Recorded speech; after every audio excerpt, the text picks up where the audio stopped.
जाऊया पुढच्या बातमीकडे। तर आज शक्यतो प्रवास करणं टाळा। मुख्यमंत्री देवेंद्र फडणवीस यांनी हे राज्यातल्या जनतेला आवाहन केलंय। अडकलेल्या लोकांची व्यवस्था करण्यात आलेली आहे। पावसाळी परिस्थितीमध्ये राजकारण करू नका। मुख्यमंत्री देवेंद्र फडणवीस यांनी हे वक्तव्य केलंय। तर संवेदनशीलतेने राहणं हे गरजेचं आहे असं मुख्यमंत्र्यांनी म्हटलंय।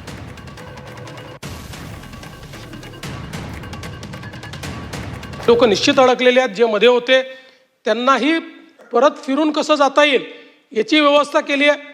या दरडी काही कोसळल्यामुळे रस्त्यामध्ये पाणी इतकं साठलेलं आहे की त्या ठिकाणी मदत करून त्या छोट्या गाड्या बाहेर काढाव्या लागतात, तेही काढण्याचं काम हे चाललेलं आहे। मला असं वाटतं की आजचाही दिवस हा अत्यंत महत्त्वाचा आहे। आमचे मंत्री गिरीश महाजन रात्री 1 वाजता त्या ठिकाणी मानखुर्दला होते आणि आजचा दिवसही महत्त्वाचा आहे। शेवटी राजकीय बोलायचं झालं तर मागे काय झालं याची आकडेवारी मी देऊ शकतो, पण ती देऊन गेलेले मृत्यू हे आपल्याला परत आणता येत नाही। आणि म्हणून मला असं वाटतं की या संदर्भात आपल्याला थोडं संवेदनशीलतेनं त्या ठिकाणी राहावं लागेल। या संदर्भात उद्या पूर्ण म्हणजे आताही निवेदन माझ्याकडे तयार आहे, पण आजचा दिवसही महत्त्वाचा आहे, त्यामुळे अर्धवट निवेदन करण्याच्या ऐवजी उद्या या संदर्भात संपूर्ण निवेदन हे आपण या ठिकाणी करू।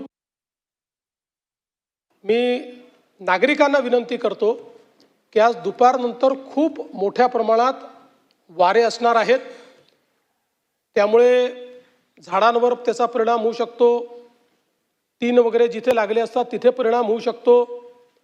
या दृष्टीनं लोकांनी सजग राहण्याची आवश्यकता आहे। 2 दिवस झाले ज्या ज्या ठिकाणी आपल्याला असं वाटतंय की इथे काही दुर्घटना होऊ शकते तिथले लोक बाहेर काढलेले आहेत, त्यांना काही वेगवेगळ्या ठिकाणी आपण ठेवलेलं आहे, पण लोकांनी ही सावधानता ठेवावी। शक्यतोवर सगळा प्रवास टाळावा। कोणीही आता या परिस्थितीमध्ये अत्यावश्यक असल्याशिवाय प्रवास करू नये।